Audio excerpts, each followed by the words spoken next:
What is good, Foundation Nation? We're out here at the University of Lynchburg course, and today I'm going to be coaching Silas to see how much I can improve him through 9 holes. Let's get into it.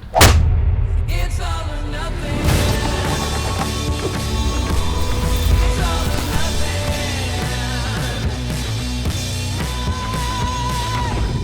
All right, so essentially, we just had Silas play a baseline 9 holes to set the score for this video. He ended up shooting a 35, which is 4 over par out here. He had a really good start, rough middle section, and then a decent finish. So we're gonna hopefully clean up that middle section and keep the outer ends the same. We'll see if we can't do that. If you're interested in actually watching those 9 holes, we shot it as a little bonus content for the patrons. So if you're a part of the Heiser Club, you can check that out. That just released.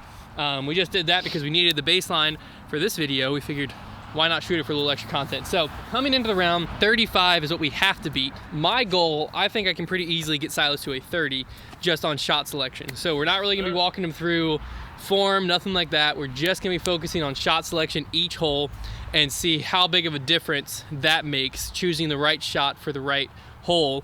And hopefully you'll be able to learn some things along the way as well. So let's get started out here. Hole 1, 195 feet, straight ahead. Silas, I think. What am I throwing? I think you just go with your Nova. Okay. I think that worked out just fine. So he's going with a straight putter on this first hole. He went with it in the Patreon video, and he ended up being like 35 feet short or so, but he's warmed up now. I think it's the right disc, should get him there. I mean, that's par. That's awesome. That's all right. That's perfect. Slow now. No, that's perfect. You're fine. That's like 10 feet. Heck yeah. Heck yeah. Boom. All right, we're 1 under through 1. It's already a 1-stroke improvement. Woo! All right, hole 2 out here is 190 feet, dead straight ahead. We're gonna have him throw a forehand with his zone. He did that the first time around. Not quite enough disc, but he's very comfortable with it, and I think it'll be able to give us a putt, and that's all we need. Oh, that's all right, that's all right. We got halfway. It just slipped. So then go with your flippy putter and just kind of toss it. Try to just land it, like see where the grass turns to dirt? Yeah. Just try to land it there.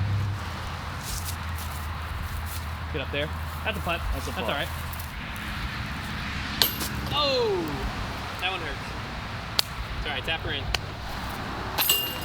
Ah, not good. We're fine, we're even through 2 holes. Just fine. All right, hole 3, 363 foot par 4. Silas actually played this hole incredible the first time around, but he did it doing 2 shots that I wouldn't personally choose. I think for your game, Silas, the best shot here is an overstable forehand. So you can like just throw a layup to the area, and I think you have a little more control over that. Okay. All right. And so I just kind of toss it wide on Heiser and let it crash into that landing zone there. Oh,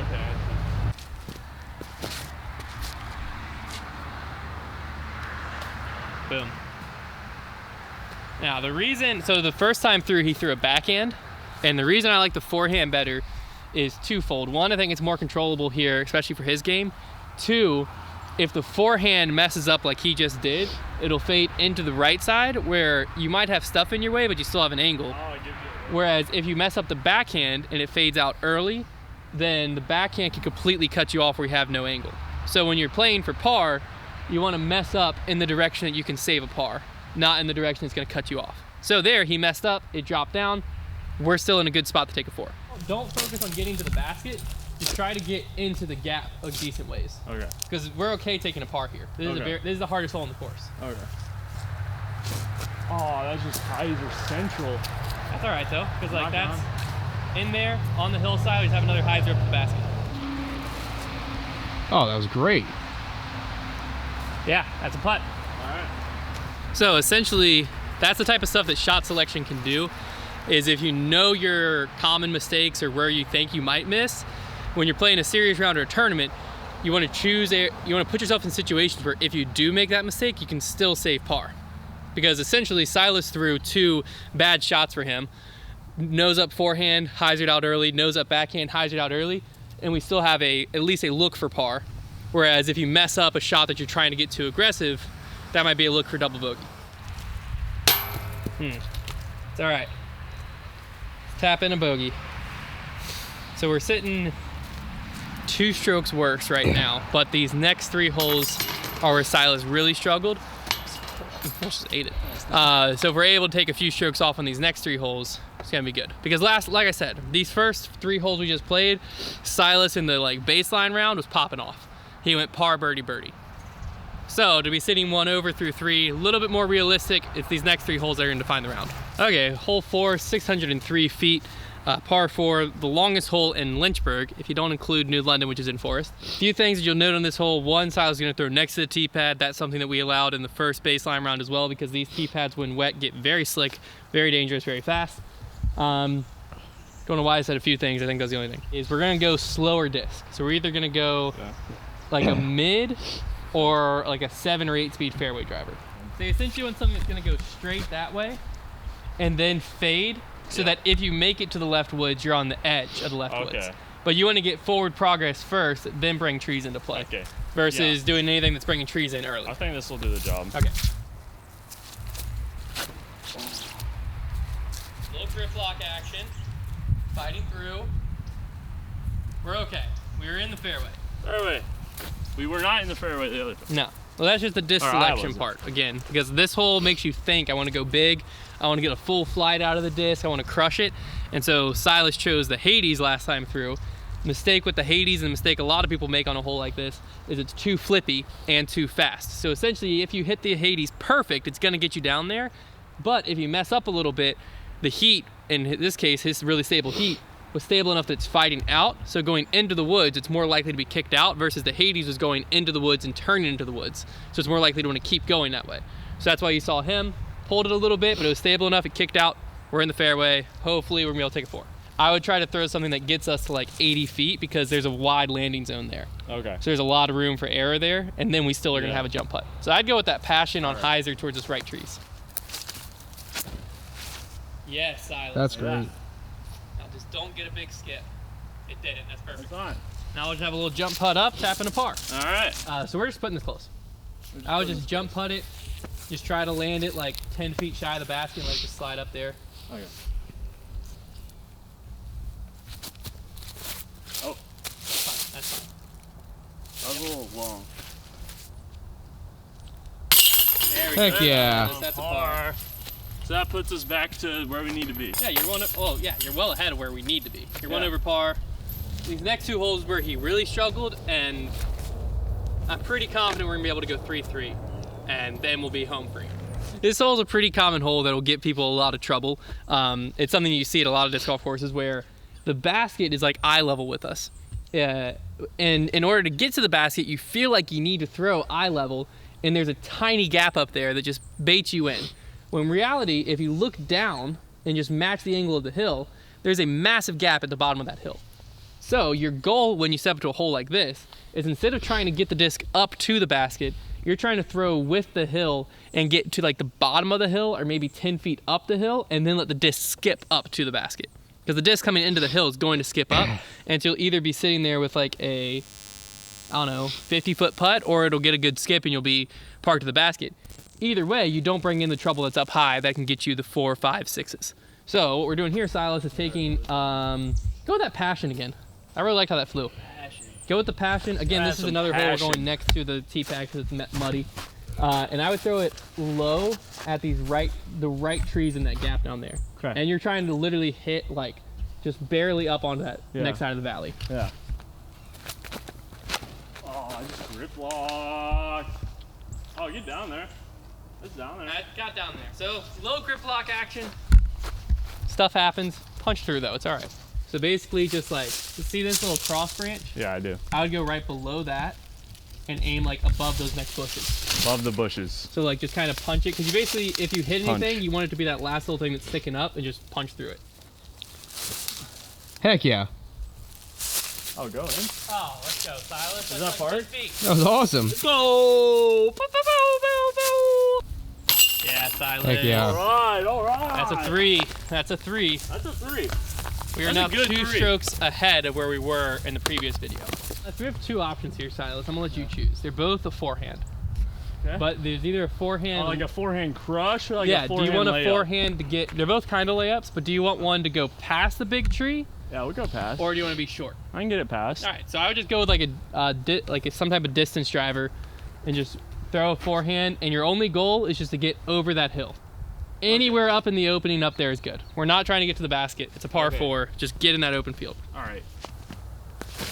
Oh, that's not. All right. It's not gonna be fun, but we'll do something. I just turned it over. You just turned it over a little bit. It's okay. So I don't know if you want to try to go roller or if you try to throw a forehand. Okay. But either way, just get like, you can't go too far straight because there's a hill that will stop you. Yeah. All right. You're out. Yep. I mean, it's out. That's all that matters. That's great. Stop it. Tapping. Nice. All right. All right. All right. What are we doing here? Game plan, Same coach. thing. So here we're just going, this is a there? par 4, 432 feet. We're just crushing a forehand. Basically, the farthest forehand disc you have, really. The Raptor worked fine last time if you want to do that again. Or if you want to go mean, something faster. It's like a flick. No. The Raptor will go farther than your flick. You don't have Really? any distance drivers? I do. I could go nuke. I'd never thrown this on the forehand. I don't like that either. You need to get like a Zeus or a Destroyer in your bag is what you need. Yeah. Yeah, I'd go with this Raptor. That's gonna be Okay. your best bet. 'Cause I don't know what that Alright. nuke's gonna do. I don't know either. I turned it over. That's crushed. The wrong direction. That's okay. Turned We're it over. definitely foring this hole. I turned it over. I said we're definitely going to four it, as in like we're definitely going to be able to four it, not like there's no way we three it. Silas just heard me wrong. You just gotta believe. Just throw the buzz and Gotta put us like passion. 5 feet. She gotta have passion. She gotta have buzz. On hyzer. Yeah, Oh, that's. Whoa. that's okay. That's okay. Hey, it rolled a little. We might be able You'll to have a see that. straddle putt. That's a look. Oh. Alright. It's tough. Now let's tap this one in. Why didn't you do that? This is where I can tell him the shots, do all of that. I can't putt for him. And honestly, he's probably better off for that. Go for it. I thought he missed that. Alright, we're fine still. Only we're two not, over. dude. See, here's the thing that's funny. It's over. Do you feel like you're playing better or worse right now than you were the first 9? I mean, better. Well, I know your score is better, but Yeah. you're throwing worse shots. Yes. Yeah, so like you feel like you're playing worse. Yeah. Yeah, but your 100%. score is better because you're Yeah. making better decisions. Right. It's all about decision. It's all about decisions. Because if he played like he did the front 9 with this decision making, I mean, he'd be on tour. So we're going with a overstable forehand again. He did it the same thing the first round. First time he came around. He's been putting a little ante on it, so I just reminded him, throw it flatter on hyzer. And yeah, it's a pretty wide open hole. Not too much can go wrong. Too much, hyzer. I didn't want to say it before he threw because that is the only thing that could go wrong. So if he went clean through that, he would be OB. But he's not. We're fine. Okay, here's my thing. I know you're gonna say no, Uh-huh. but think of this, right? Mhm. If I go here, I straddle, Uh-huh. and I just do like a upside down scuba upside down. It'll just slide on up there. Okay, so we're going to try something here. We're going to let you do that shot. Okay. But we're not going to take it. And then we're going to let you go on a knee over here and just throw a flick shot underneath the tree. Okay. And we'll just see which one goes where. All right. See, the thing is, like, the power. It's kind of far away, but See, now that's... That's why you don't do shots like that. Because let's just think through this here. As soon as you step here, you bring this bush into play, which doesn't need to be brought into play. You apparently bring that power box into play, which doesn't need to be brought into play. You bring these branches up top, which doesn't need to be brought into play. And you bring in the fact that a scuba thrown upside down like this wants to fade this way. oh, So it's just gonna flare skip and either not skip or go left. So if you do that this way, it's taking you away from the basket. Versus if you Gotcha, straddle out gotcha. here on a knee, there's nothing in my way. There's a little flick shot, and you're just trying to hit in the shadow, just kind of skip her up there. in the shadow or in the shallow? The shadow. In the shallow, Like this, or the other low. This is where I either make Hunter really proud, or I just disappoint him and he disowns me. Semi-proud. That's a semi-proud dad moment there. Just through the basket. There we go. Oh! All right. That was scary. All right, we got a 3. Moving on to hole 9. 2 strokes clear of the previous round. I was playing to Silas. Essentially what happened this round is his shot quality was a lot worse, but the shot choice was a lot better. If you watch the Patreon video, you understand what I'm saying. He was choosing shots that we were sitting there like, nah, and then he was executing them, where it was like a very low percentage. These is like a worst case scenario, and as long as we don't do something very dumb on the final hole, we still improved. There's a lesson in there somewhere. I'll let you figure out where it is. Where are you going? That was a proud honor moment. You What are we doing here, coach? All right, we're going with a little bit of a faster disc. This is a 193 foot par 3. The mistake to make is more straight. If you go early left, it's worse. So Come on, this bad boy, right? if you want, do you want that? Well, this is stable. Okay, you need something overstable. And you're I mean, this is overstable, not you're stable. throwing it out I'm not on some hyzer to the right and letting it skip in. Yeah, I think this will do. Just in your mind, throw like you're basically trying to get near that tree. That tree is like 15 Yeah. feet. This only goes 204 feet anyways. So. Hold on. I don't know what my X step was. That was a Y step. Yeah, Heck yeah. that's a putt. That's great. Alright. There we go. All right, make this putt, yeah.